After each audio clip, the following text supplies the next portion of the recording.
The day my husband flipped the table, the sound of splintering wood didn't scare me. It silenced me, yes, but not out of fear. I simply smiled, because in that moment, I finally saw my life for what it truly was. All I had done, all I had given, every quiet sacrifice I had poured into my marriage, it had meant nothing. And all it took to shatter the illusion was one simple question. I only asked him, gently, why his mistress was sitting in my living room as if she owned it. That was it. Not an accusation. Not a scream. Just a question. He could have answered. He could have lied. He could have walked away. But instead, his hands clenched, his face twisted, and in front of me, his wife of decades, he flipped the table we had once shared family meals on, the same table I had polished, cleaned, and set with food for him year after year. Plates shattered across the floor, food scattered, a mess dripping from the edges like a wound torn open. In the chaos, his mistress sat silently, watching, her eyes glinting with a satisfaction I could no longer ignore. And still, I didn't cry. I didn't beg. I didn't even raise my voice. I smiled. Because in that eruption of violence, I finally understood what my silence had cost me. For years, I had endured his absence, his neglect, his quiet betrayals. I had been the invisible servant, the dependable presence, the woman who never asked for too much. And now, for daring to ask the smallest of questions, why was she here, he had shown me the truth he never had the courage to say. That smile wasn't madness. It wasn't weakness. It was the moment I knew, the life I had endured for decades was over. And the life that belonged to me, only me, was just beginning. That smile of mine lingered, even as I crouched to gather the shards of porcelain scattered across the floor. My hands trembled, not from fear of him, but from the weight of years. Years where I had bent and folded myself into the shape of his convenience. This wasn't the first humiliation, and I knew it wouldn't be the last, unless I changed something. Because the truth is, his violence wasn't always so loud. Most days it came softly, dressed in ordinary moments that others might not notice. The forgotten anniversaries. The flowers that never arrived for me, yet bloomed in the arms of another woman. The quiet way he brushed crumbs from her lap with tenderness, while leaving me to scrub the dishes until my fingers cracked. I had swallowed it all, every careless insult, every dismissal of my worth. Even my own son had learned from him. Jorge, the child I had raised with aching hands and sleepless nights, now stood taller, louder, and quicker to scold me than to thank me. He told me, "Mom, you're home all day.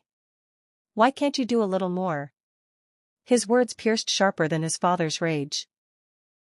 Because unlike my husband, Jorge had grown out of my body, carried by my arms, fed from my sacrifice. And still, he believed I was never enough. Day after day, humiliation became the wallpaper of my life, so constant it blended into the background. A ruined meal here, a sharp insult there. Once, when I placed stew on the table after hours of cooking, his mistress leaned in, smiled sweetly at him, and whispered loud enough for me to hear, "Too much salt." He believed her instantly, slammed his spoon down, and shoved the bowl away as if my effort meant nothing. I bit my tongue so hard I tasted blood, because I knew any defense would be twisted into another accusation, another failure on my part. But what stung most wasn't the ruined meals or the scolding words.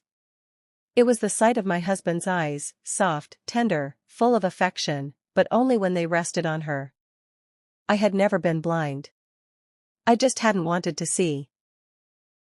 And in those fleeting moments, as he brushed her hair back from her face or slipped a cheap flower into her hand, I realized something painful: he had always known how to love.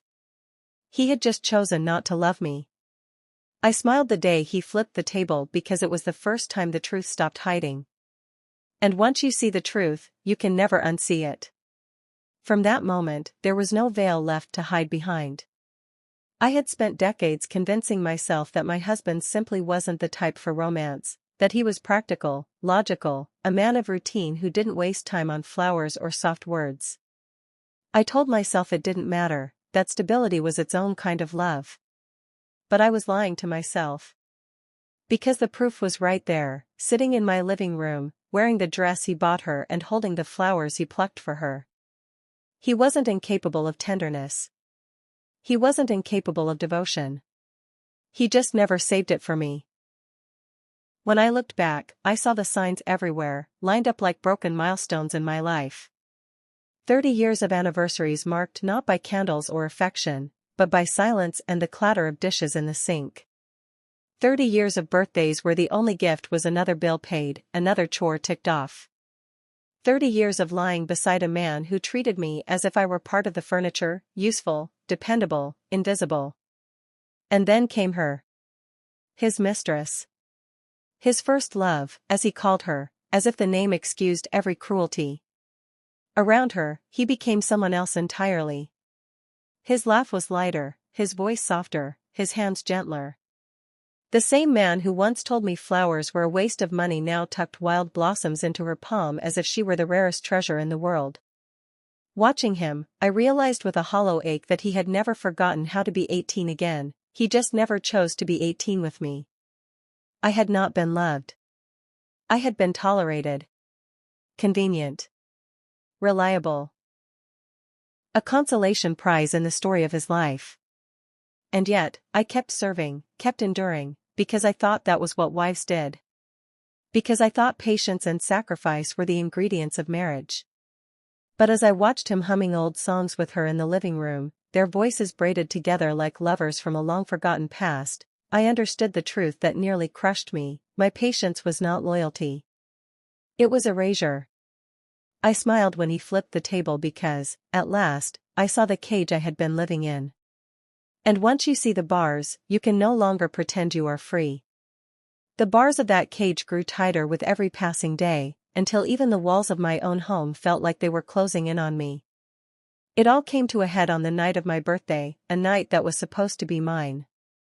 I had spent the whole afternoon in the kitchen, carefully preparing the dishes my husband once claimed to love.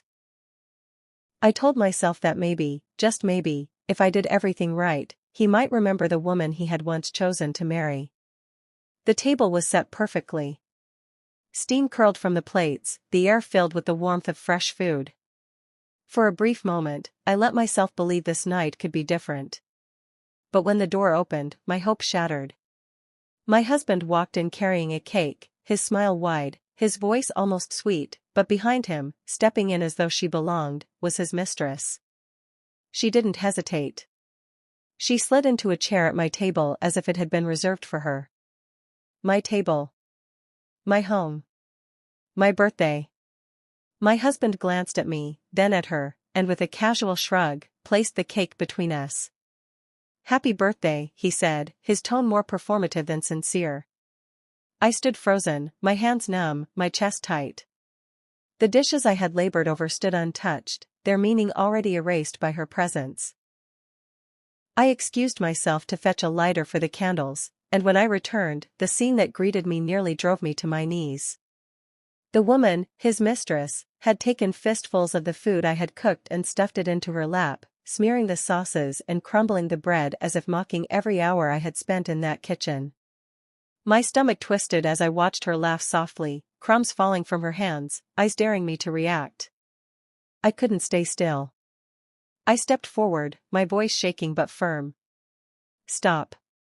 But before I could reach her, she lunged toward me, shoving at my arm, as if I was the intruder in my own home. Reflex took over.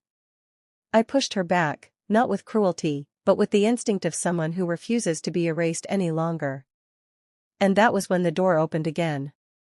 My husband stepped back into the room, holding a bottle of wine, his eyes falling instantly on her disheveled blouse, her mock tears, and then on me, standing there with my arm still raised. His face twisted into fury, not at her, but at me. "Are you insane, Vivian?" he shouted, rushing to her side, cradling her as if she were a wounded child. "What kind of woman does this?" I tried to speak, to point to the food smeared across the floor, but he didn't care. He didn't see. Or maybe he chose not to. He held her tighter, glaring at me with nothing but contempt. And then he did it. He slammed his hands against the edge of the table and flipped it, sending dishes crashing, food splattering, shards of porcelain scattering like broken pieces of my dignity across the floor.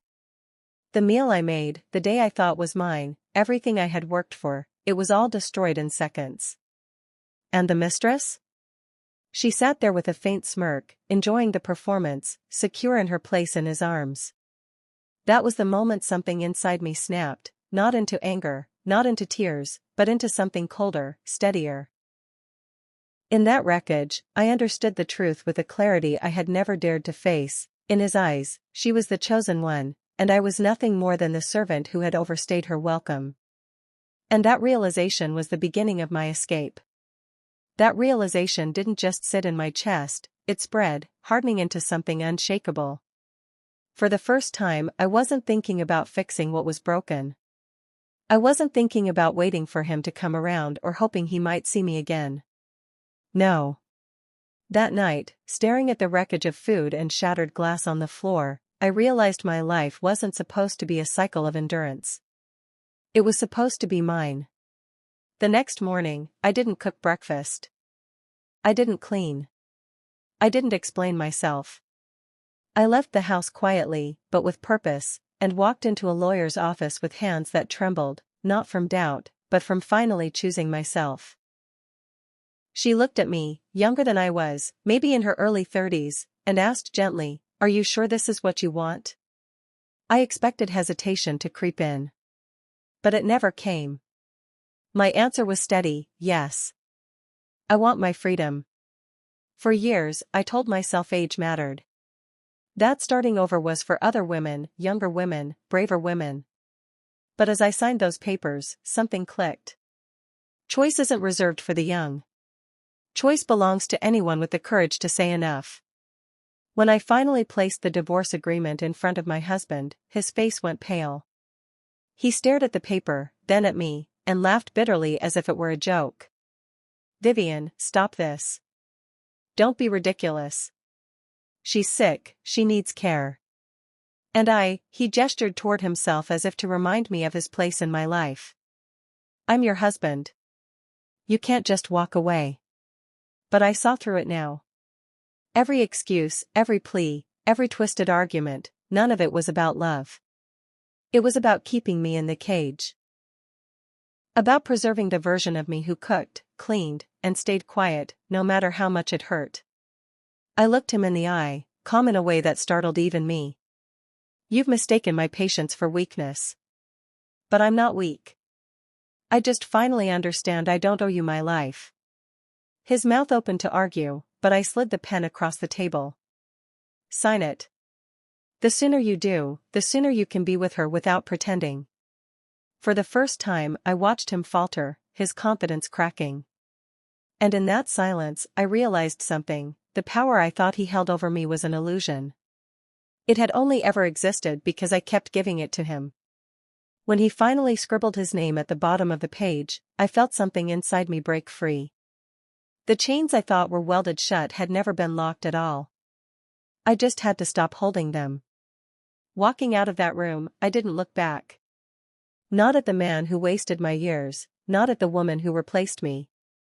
My marriage had ended, yes. But my life was only just beginning. The moment I stepped out of that office, the city felt different. The air, the streets, even the sound of people rushing past me, it was as if the world had always been waiting for me to join it. For years, my life had been contained within four walls, measured by meals cooked, chores completed, and arguments survived. But now, for the first time, I walked without carrying anyone else's weight but my own. At first, I didn't know where to begin. Freedom is a strange thing when you've been denied it for so long. The silence in my apartment felt heavy at night, but instead of filling it with tears, I filled it with possibility.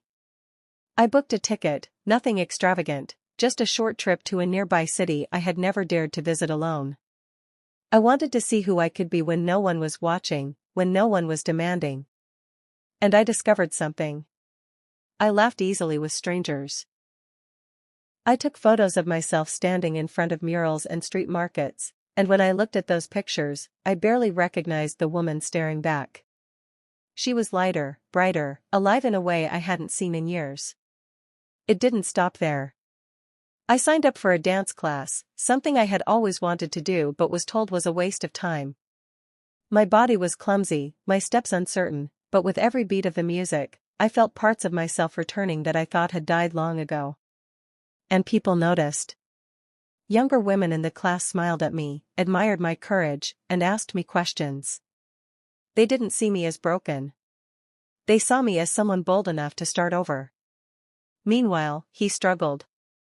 I heard it through whispers, through people who couldn't resist updating me about the man who once acted untouchable. His health was fading. His temper was worse. The woman he had chosen over me was not the dream he imagined. She drained him, demanded from him, broke him in ways he never expected. And while his world collapsed, mine was just beginning to bloom. I started documenting my travels, my classes, my moments of rediscovery. A friend suggested I post them online, and to my surprise, people watched.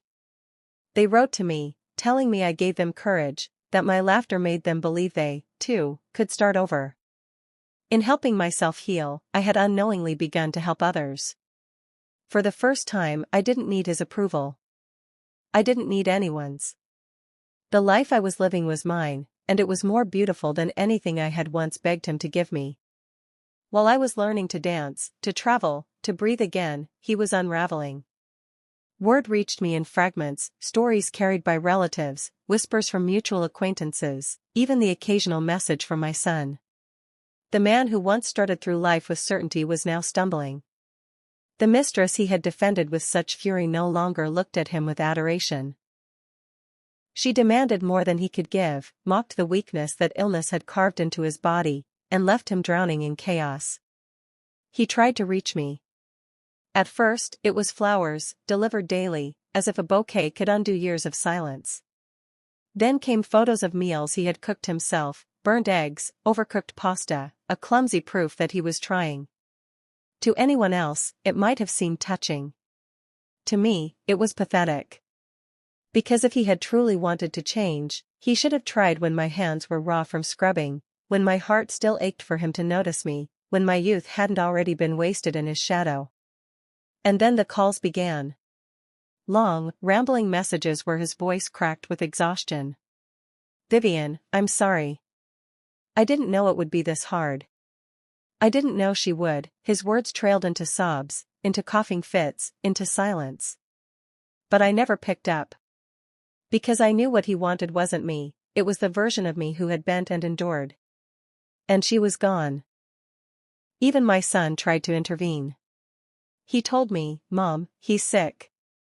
He needs you. Can't you forgive him?" But I saw through that, too. Forgiveness was just another word for sacrifice, and I had sacrificed enough. So instead of anger, I gave my son something else, a lesson. I told him, if you want your daughter to grow up free, then stop teaching her that a woman's duty is to bleed herself dry for a man who never sees her. My voice was calm, but my words cut. And for once, he had no reply. Meanwhile, my ex-husband's decline became impossible to hide. His once confident stride was replaced by a frail shuffle. His hair grew thin, his eyes dimmed, and the mistress he had chosen over me stopped caring for him altogether. I heard she left him for weeks at a time, vanishing into her own world while he sat at home, tied to his regrets. And still, I didn't go back. Because his suffering wasn't my punishment to bear, it was his own reflection staring back at him. His suffering grew heavier with time, and eventually, news reached me that he had collapsed. Not dead, but close enough to feel it breathing down his neck. I went to see him, not for love, not for duty, but for closure. When I entered the hospital room, I barely recognized the man lying there. His skin was pale, stretched thin over sharp bones.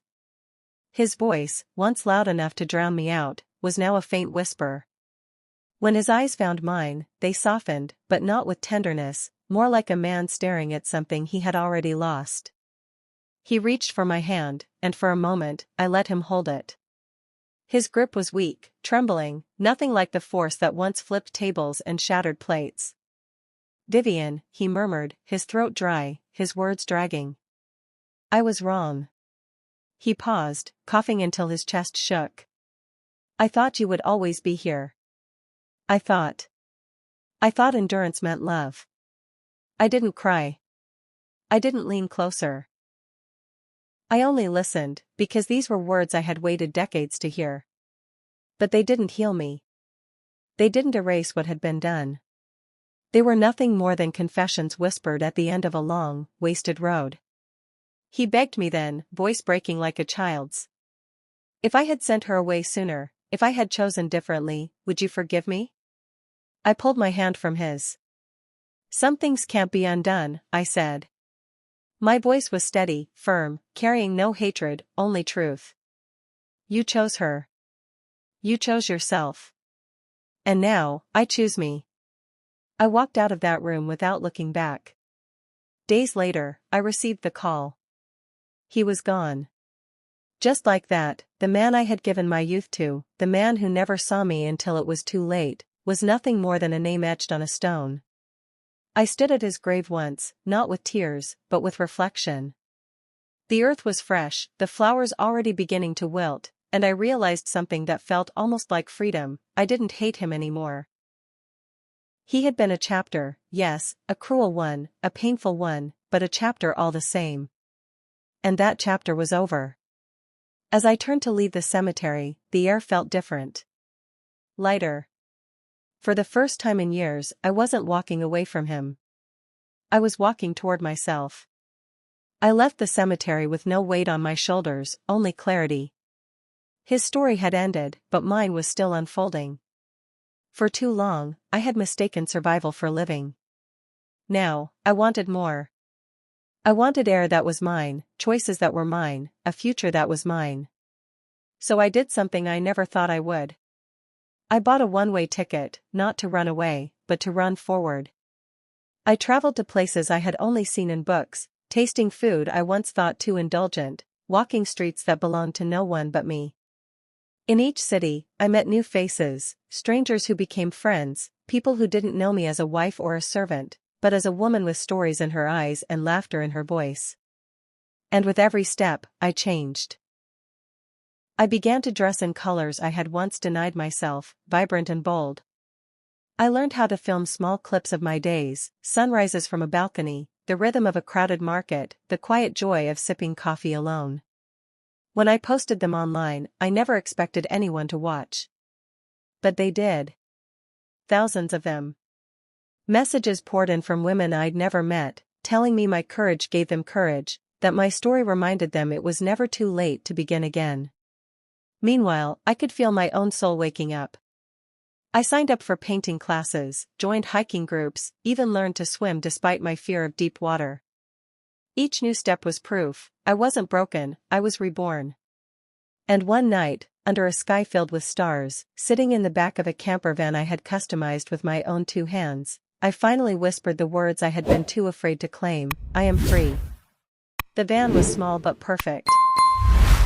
A bed tucked against one wall, a tiny stove for my morning coffee, fairy lights strung across the ceiling. It wasn't just a home on wheels, it was a declaration. I could wake up anywhere, go anywhere, be anyone I chose. For the first time, my life was not an obligation. It was an adventure. I shared a photo of that van, parked against a golden sunset, and wrote the words that had carried me this far. Life doesn't begin at 20. Life begins the moment you decide it does. And as the comments poured in, as strangers turned into companions on this journey, I knew the truth that had taken me years to see. I hadn't lost my life to betrayal. I had reclaimed it in spite of it. Because freedom isn't given. It's taken. And I had finally taken mine.